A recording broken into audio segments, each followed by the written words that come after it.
Today, let's discuss The Power of Now by Eckhart Tolle. I'll tell you now to put the past away, forget about the future, and live today, now, in this moment. In 2 words, it's being present. That's the enduring theme of this work. One of the things I took away from this book is not to wait. Don't plan your life away. Live it. Do what you want. Take that first step and just start. It's more spiritual than that, but that's a good place to approach this. Tolle writes, "It's not uncommon for people to spend their whole life waiting to start living. So we should choose to live and to be alive." This is one of the most influential books in the modern spiritual world. It's consistently among the most recommended books on spiritual forums discussing must-read spiritual literature. And it's not just used in the spiritual circles, but it's recommended by psychologists and counselors as well. My therapist at the VA recommended it to me when I first started going to her after I came back from Afghanistan. She even let me take her copy home for a week to read. But I wasn't really in a place back then to really appreciate it and be able to get into it. But years later, I found it again, and it really does speak to me. It's essentially a technical guide on how to actually live in the moment and be present. I'd compare it to Michael Singer's The Untethered Soul, as both books really get at the heart of the same matter. And while I'd say Singer's probably more artful and poetic in describing the process, Eckhart Tolle really goes in depth on the technical steps you can walk through to be successful in living the moment. And sometimes you need technical steps to follow. It can really help you in your spiritual journey. Anybody familiar with Taoism will see the way in this process of being present. Tolle draws from the Eastern faiths, and he also uses themes from non-dogmatic Christianity and A Course in Miracles to walk us through the process. He really cuts through a lot of the stuff we don't need to be concerned with to see the truth in this way of being. I think a Hindu, Christian, Buddhist, Jew, shaman, or Wiccan would feel at home reading this work. And just like me, Tolle sees this massive ribbon that binds us all together, regardless of religion or belief. I think we could all put more thought into the transcendent spirituality that's common throughout most faiths and communities. We've been conditioned to see God in a certain way, and then we can't really understand how much the divine is right there inside of us, that it is us. If we open our minds a little, we may realize how connected we all are. Here, Tolle beautifully articulates in the book, "I cannot tell you any spiritual truth that deep within you don't know already. All I can do is remind you of what you have forgotten. Living knowledge, ancient and yet ever new, is then activated and released from within every cell of your body." And thinking about that, we see this through living the present moment. We quiet the noise of our mind and ego. The mind and ego have been artfully evolved to keep us alive for thousands of years, and they've done a great job. But in doing so, they have a tendency to overperform because they have to let you know when you're in trouble. But they can't always differentiate between what is a real threat and what is just stuff or noise. In this process, they also tend to focus on the negative because that's what can hurt us. And that means they find negativity where there often is none. And your inner monologue belongs to your programmed mind. It's a mind conditioned by society and culture to believe a certain untruth. Tolle says on this, people may reach a point where they become capable of breaking out of inherited collective mind patterns that have kept humans in bondage to suffering for eons. And the first step is to recondition the inner monologue to be more productive.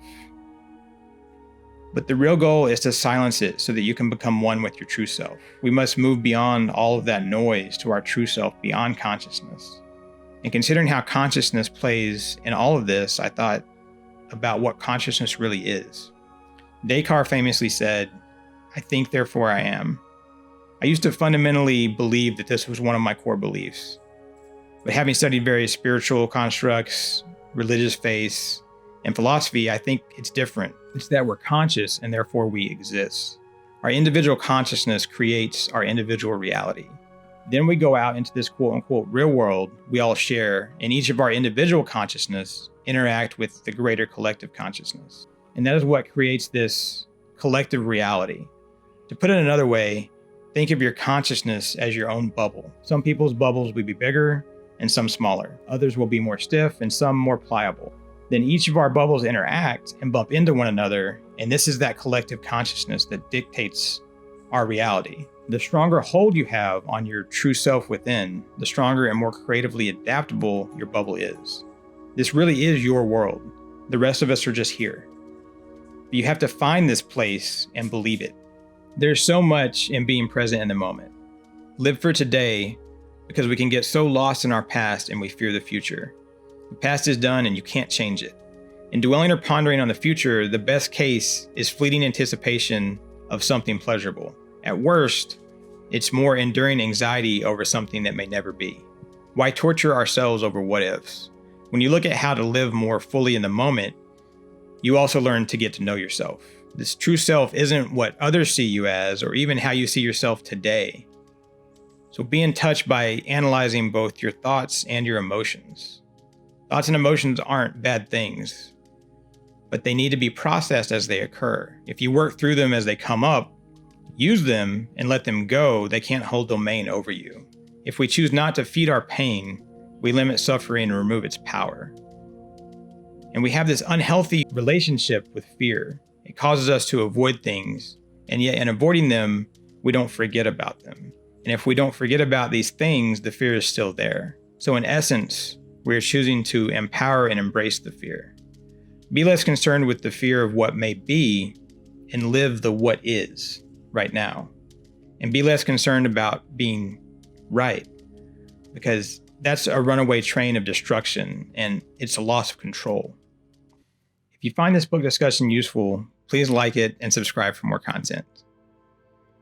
In the end, it really is about forgiveness and surrender, or look at it as acceptance and letting go. Why hold on so tight? Impermanence or change is probably the only absolute in the universe. We're always in motion.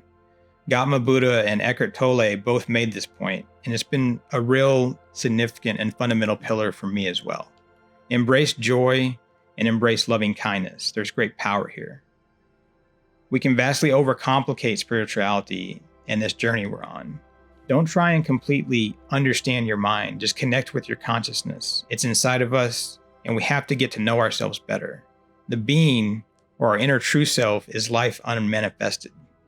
Think about how pure that is in contrast to the constructed reality around you.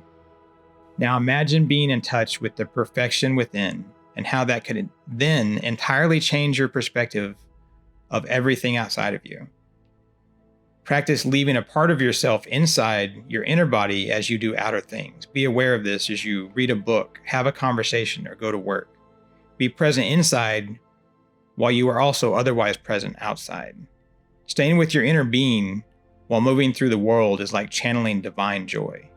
It's not magic, it's just the way. Tolle says, if you get the inside right, the outside will fall into place. Primary reality is within, secondary reality without. What did you think of the themes in this book? How do you see living the moment? Hit me up in the comments below and let me know. Check out our other videos, and if you're interested in seeing more, head over to kishar.org for more content and a place you can join others and see how they're navigating this path. And until next time, I wish you peace on your journey.